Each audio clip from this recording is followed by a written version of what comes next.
Kantara chapter 1 ఏదైతే కన్నడకి సంబంధించినటువంటి రిషబ్ శెట్టి నటించినటువంటి దర్శకుడిగా ఆయనే చేస్తున్నటువంటి సినిమా కాంతారా ఎంత హిట్ అయిందో, తెలుగు రాష్ట్రాల్లో దాదాపు 50 కోట్ల వరకు కలెక్ట్ చేసిందో మనందరికీ తెలుసు. పార్ట్ 2 కూడా ఇప్పుడైతే వస్తుంది. సో, అదే చాప్టర్ 1 అని కూడా అంటున్నారు. సో, అలాంటి సినిమాకి చాలా బాయ్‌కాట్ కాంతారా అని చెప్పి చాలా మువ్వెత్తున పెరుగుతున్నటువంటి పరిస్థితి. అయితే ఈ టైంలో ఆంధ్రప్రదేశ్ గవర్నమెంటు, అటు పవన్ కళ్యాణ్ గారు ఒక మంచి ఇనిషియేటివ్ తీసుకున్నారా? లేదంటే నెగెటివ్‌గా ఇనిషియేటివ్ తీసుకున్నారా? అనేది మనకైతే అర్థం కాలేదు. కానీ ఎందుకైనా దాని గురించి చెప్పేటువంటి ప్రయత్నం కూడా చేస్తాను, వినండి. అంటే చాలామంది ఏమంటున్నారంటే, తెలుగు సినిమాల్ని ముఖ్యంగా 'ఓజీ' కావచ్చు, 'హరిహర వీరమల్లు' కావచ్చు, గతంలో ఉన్నటువంటి 'త్రిబుల్ ఆర్' కావచ్చు, అనేక సినిమాలు కూడా కర్ణాటకలో రిలీజ్ చేస్తున్నప్పుడు చాలా ఇబ్బందులు పెట్టారు. ముఖ్యంగా కర్ణాటక లాంగ్వేజ్‌లో మీరు ఫ్లెక్సీలు కావచ్చు, లేదంటే పోస్టర్‌లు కావచ్చు, సినిమాని రిలీజ్ చేయాలి అని చెప్పి బాయ్‌కాట్ చేసేసి తెలుగు సినిమాలని అక్కడ చాలా ఇబ్బంది పెట్టినటువంటి పరిస్థితులొచ్చాయి. అలాంటి పరిస్థితుల నుంచి మనం ఇప్పుడు మనకు అవకాశం వచ్చింది. మనం కూడా చాప్టర్ 1కి సంబంధించి ఏదైతే కాంతారా వస్తుందో దీన్ని కూడా బాయ్‌కాట్ చేయాలి అని చెప్పడం. అంతేకాకుండా మొన్న ప్రీ రిలీజ్ ఈవెంట్ చాలా గ్రాండ్‌గా చేసుకున్నారు. జేఆర్‌సీ కన్వెన్షన్‌లో దీనికి అటు జూనియర్ ఎన్టీఆర్ కూడా రావడం జరిగింది. మనందరికీ తెలుసు. ఆయనకి రిషబ్ శెట్టి గారికి చాలా దగ్గర క్లోజ్‌నెస్ ఉండేటువంటి పరిస్థితి. ఎందుకంటే ఇద్దరు కూడా ఒకటే విలేజ్‌లో వాళ్ళ ఎవరు జూనియర్ ఎన్టీఆర్ గారి మదర్ కూడా అక్కడ పెరగటం, వాళ్ళ అమ్మమ్మ గారికి సంబంధించినటువంటి విలేజ్‌లో జూనియర్ ఎన్టీఆర్ గారికి మంచి తీపి గుర్తులు ఉండటం, అక్కడి నుంచే రిషబ్ శెట్టి లాంటి వ్యక్తి రావటం, అక్కడ కల్చర్‌తోనే ఈ సినిమా తీయటం, ఇవన్నీ కూడా మనకు తెలుసు. అంటే తెలుగు అంటే చాలామందికి ఎన్టీఆర్ గారు గుర్తొస్తారు. అలాంటి జూనియర్ ఎన్టీఆర్ గారిని పక్కన పెట్టుకొని తెలుగులో మాట్లాడకుండా కన్నడంలోనే మాట్లాడినటువంటి పరిస్థితి కూడా మనం చూసాం. దాని మీద కూడా తీవ్ర ఆగ్రహం అయితే వస్తున్నటువంటి, అంటే తెలుగులో మీరు సినిమా రిలీజ్ చేసుకుంటూ, సరే ఇక్కడికొచ్చి మీ సినిమాల్ని మేము ఆపడం పక్కన పెడితే, మీరు కనీసం తెలుగులో కూడా మాట్లాడరా, మా భాషకు కూడా మీరు గౌరవం ఇవ్వరా అని చెప్పి చాలామంది ఆగ్రహించున్నటువంటి పరిస్థితి. ఇవన్నీ కూడా డిప్యూటీ సీఎం పవన్ కళ్యాణ్ గారి వరకు చేరే, ఆంధ్రప్రదేశ్ ఫిల్మ్ కార్పొరేషన్‌కి సంబంధించి, లేకపోతే మన సినిమాటోగ్రఫీ కందులు దుర్గేష్ వరకు కూడా చేరినట్టుగా అనిపించింది. సో, అక్కడికి వెళ్ళిన తర్వాత వాళ్ళు ఏదైతే ఈ సినిమా రిలీజ్ చేసేటప్పుడు టికెట్ల రేట్లు పెంచాలి అని చెప్పి ఆంధ్రప్రదేశ్ ప్రభుత్వాన్ని కోరితే, డెఫినెట్‌గా ఈ టైంలో అయితే ఎవ్వరు ఇవ్వరనే చెప్పాలి. ఎందుకంటే మా నేటివిటీకి మీరు ఇబ్బంది పెట్టారు. మాకు అవకాశం వచ్చింది, మేము పెంచం అని చెప్పి కరాఖండిగా చెప్పేయొచ్చు. ఇక్కడ పవన్ కళ్యాణ్ గారు చాలా, చాలా, చాలా జాగ్రత్తగా ఆయన మీద నెగెటివ్ వస్తుందా? పాజిటివ్ వస్తుందా? ఆయన ఎందుకు ఇలా చేశారు అంటే, ఇక్కడ 2 అంటే మనకి కర్ణాటకకి నిన్న కూడా ఒక వీడియోలో చెప్పాను. చాలా దగ్గర సంబంధాలుంటాయి. అటు ఫిల్మ్ ఇండస్ట్రీ కావచ్చు, రాజకీయ పరంగా కావచ్చు, లేదంటే భాష పరంగా కూడా మనకి, వాళ్ళకి చాలా దగ్గర సంబంధాలుంటాయి. అటు మన గతంలో చూసుకుంటే శ్రీకృష్ణదేవరాయలు గారు విజయనగర సామ్రాజ్యం ఇక్కడి నుంచి అక్కడి వరకు విస్తరించి ఉండటం కావచ్చు.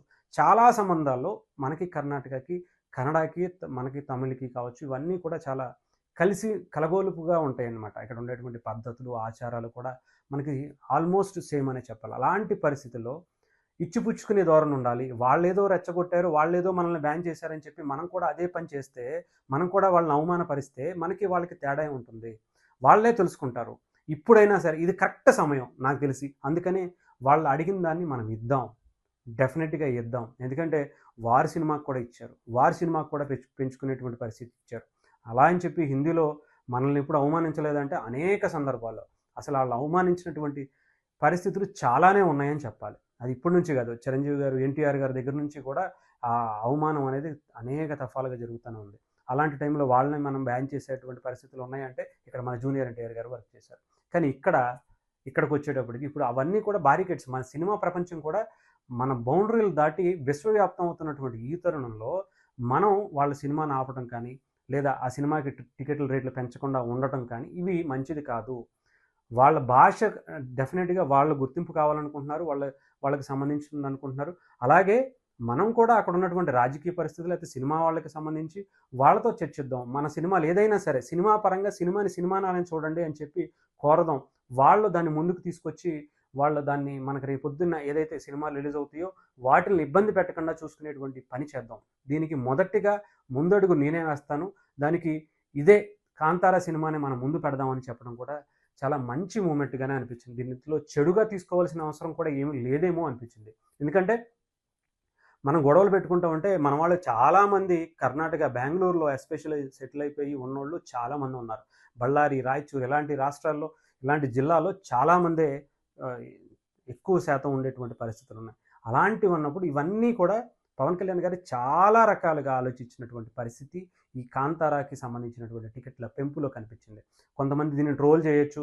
ఈ అవకాశాన్ని మనం ఎందుకు ఉపయోగించుకోలేదు, ఎక్కి తొక్కేయాలి, నొక్కేయాలి, వాళ్ళకి మన సత్తా ఏంటో చూపించాలంటే గతంలో చాలా చేశారు.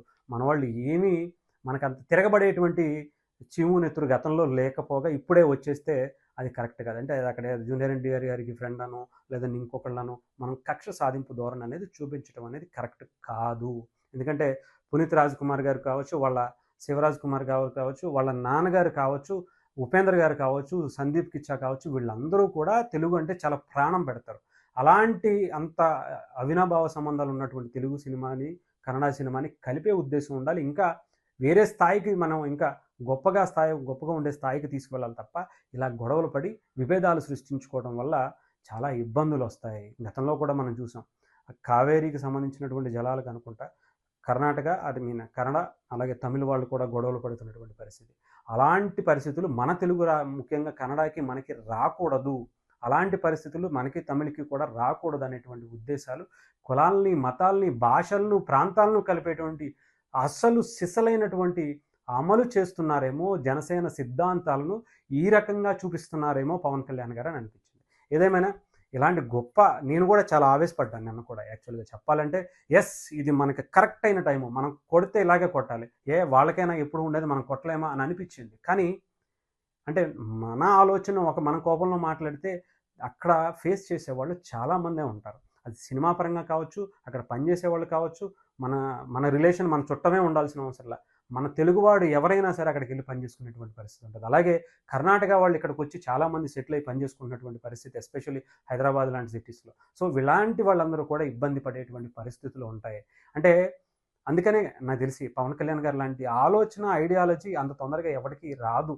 ఆయన చాలా దీర్ఘకాలికంగా అయినటువంటి పరిస్థితుల గురించి ఆలోచిస్తారు, ముందు చూపుతూ ఉంటారు అనే దానికి నాకు తెలిసి కాంతార సంబంధించినటువంటి ఇష్యూని పవన్ కళ్యాణ్ గారు చాలా సున్నితంగా ఆయన శాంక్షన్ చేస్తూ టికెట్ల రేట్లు పెంచుకోమని అవకాశం ఇచ్చినట్టుగా అయితే నాకు కనిపించింది. ఇది మరి తెలంగాణ ఎలా తీసుకుంటుంది, తెలంగాణ ఎలా చేస్తుందని అయితే మనకు తెలీదు. అక్కడ government, Telangana government, Congress government ఉంది కాబట్టి సో ఏమన్నా అలాంటి పరిస్థితులు ఉంటాయా ఏంటి అనేది కూడా చూసుకోవాలి. ఎందుకంటే పవన్ కళ్యాణ్ గారు మొన్న చాలా క్లియర్గా అక్కడ కాంగ్రెస్ గవర్నమెంట్ ఉన్నా, ఇక్కడ ఎన్డీఏ కూటమి అధికారంలో ఉన్నా ఎటువంటి సంబంధం అసలు ఎవరైతే యాక్సెప్ట్ చేయరు, అయినా కూడా పవన్ కళ్యాణ్ గారు అడిగారని చెప్పి అక్కడ ఉన్నటువంటి గవర్నమెంట్ కూడా కుంకి ఏనుగుల్ని పంపించింది. అవి ఎంత హ్యాపీగా ఇక్కడ మనకి వర్క్ చేస్తున్నాయి, ఎంతోమంది ప్రాణాలని, ఎంతమంది పంటని, టైంని మనకి సేవ్ చేస్తున్నాయి మనం చూసాం. సో ఇలాంటి టైంలో దీన్ని ఇంకా మరింత మంచిగా ఉపయోగించుకోవాలి తప్ప ఇలాంటి పరిస్థితులు తీసుకురాకూడదనే ఆలోచన నిజంగా పవన్ కళ్యాణ్ గారు ఈ ఆలోచనతో మాత్రం ఎంతోమందికి మీరంటే నచ్చకపోయి ఉండొచ్చు, ఈ ఆలోచన వాళ్ళకి మింగుడు పడపోయి ఉండొచ్చు, కానీ హ్యాట్స్ ఆఫ్ అని చెప్పాలి. ఇది నేను చెప్పడం కదా, కర్ణాటకలో ఉండేటువంటి కొన్ని వెబ్సైట్లు, కొంతమంది పీపుల్స్ కూడా ఈ ఇష్యూ మీద ఇప్పటి వరకు నెగిటివ్గా మాట్లాడుకున్న తెలంగాణ తెలుగు వారన్నా సినిమాలు కావచ్చు వాళ్ళని బ్యాన్ చేయాలనే ఉద్దేశం ఉన్నవాళ్ళు కూడా వాళ్ళ తప్పు అరే చచ్చి మనం తప్పు చేశామే అనుకునేటువంటి రిగ్రెట్ ఫీల్ అయ్యేలా పరిస్థితులు పవన్ కళ్యాణ్ గారు క్రియేట్ చేశారేమో అనిపించింది.